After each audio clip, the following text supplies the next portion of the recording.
नमस्कार दर्शकों, प्रशांत भूषण को उनके द्वारा किए गए 2 ट्वीट पर दर्ज अवमानना मामले में माननीय सुप्रीम कोर्ट ने आज अपना निर्णय सुना दिया है।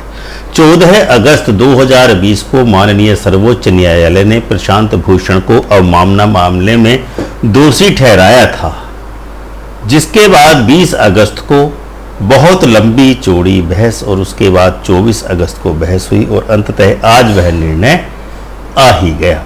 एडवोकेट प्रशांत भूषण के 2 ट्वीट्स के लिए उनके खिलाफ सुप्रीम कोर्ट द्वारा उठाए गए अवमानना मामले में सोमवार को जस्टिस अरुण मिश्रा की अध्यक्षता वाली पीठ ने उन्हें ₹1 के जुर्माने की सजा सुनाई है।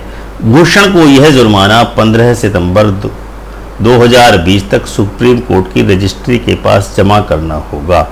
जमा करने में यदि किसी प्रकार की कोई चूक प्रशांत भूषण की ओर से की जाती है तो श्री प्रशांत भूषण को 3 महीने के कारावास से गुजरना होगा और उन्हें 3 महीने लॉ प्रैक्टिस से भी मुक्त कर दिया जाएगा।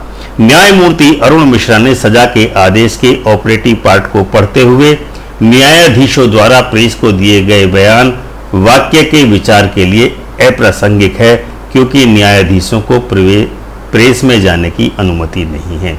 अदालत ने भूषण को बेंच द्वारा विचार किए जाने से पहले मीडिया में उनके बयानों को सार्वजनिक करने पर नाखुशी जताई है। पीठ ने यह भी कहा है कि इस मामले में भी हमने प्रशांत भूषण को न केवल एक अवसर दिया, बल्कि प्रत्यक्ष और अप्रत्यक्ष रूप से विचार व्यक्त करने के लिए खेद व्यक्त करने के संदर्भ में पर्याप्त मौके उपलब्ध कराए हैं।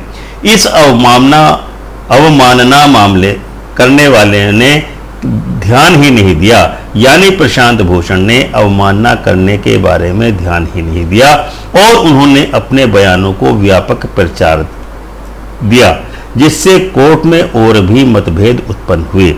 पीठ ने यह भी कहा है कि उसने अटॉर्नी जनरल श्री के वेणुगोपाल के द्वारा दी गई समझदार सलाह को भी ध्यान में रखा है। न्यायमूर्ति अरुण मिश्रा की अध्यक्षता वाली पीठ ने 25 अगस्त को भूषण के 2 ट्वीट्स पर अवमानना मामले में सजा पर आदेश सुरक्षित कर लिया था, क्योंकि उन्होंने माफी मांगने से इनकार कर दिया था। जस्टिस मिश्रा ने आदेश सुरक्षित रखते हुए कहा था कि हमें बताएं कि माफी शब्द का उपयोग करने में क्या गलत है, माफी मांगने में क्या गलत है, क्या दोषी को प्रतिबिंब होगा।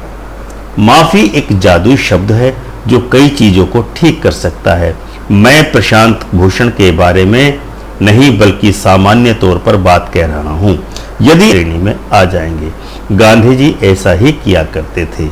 यदि आपने किसी को चोट पहुंचाई है तो आपको मरहम भी लगाना होगा।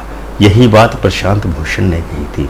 सुनवाई के दौरान प्रशांत भूषण के ट्वीट को सही ठहराने के लिए उनके द्वारा जारी एक पूरक बयान पर न्यायमूर्ति अरुण मिश्रा ने बहुत ही ज्यादा निराशा व्यक्त की है। भूषण के वकील वरिष्ठ अधिवक्ता राजीव धवन ने उनका पक्ष प्रस्तुत करते हुए कहा था कि वह अदालत की दया नहीं चाहते हैं और न्यायिक राज्य सत्ता की मांग कर रहे थे। धवन ने यह भी कहा कि भूषण को दंडित करना उन्हें शहीद बना देगा। भारत के अटॉर्नी जनरल के वेणुगोपाल ने पीठ से अनुरोध किया था कि भूषण को दंडित न किया जाए और उनको मात्र चेतावनी दे करके छोड़ दिया जाए। तो दर्शकों, इस प्रकार से माननीय सर्वोच्च न्यायालय ने ₹1 की सजा प्रशांत भूषण को देकर के इस मामले का आज पटाक्षेप कर दिया है। अब आगे देखते हैं कि इस ₹1 की सजा के बारे में प्रशांत भूषण अपना अगला कदम क्या उठाते हैं। सभी को इसका इंतजार रहेगा। धन्यवाद।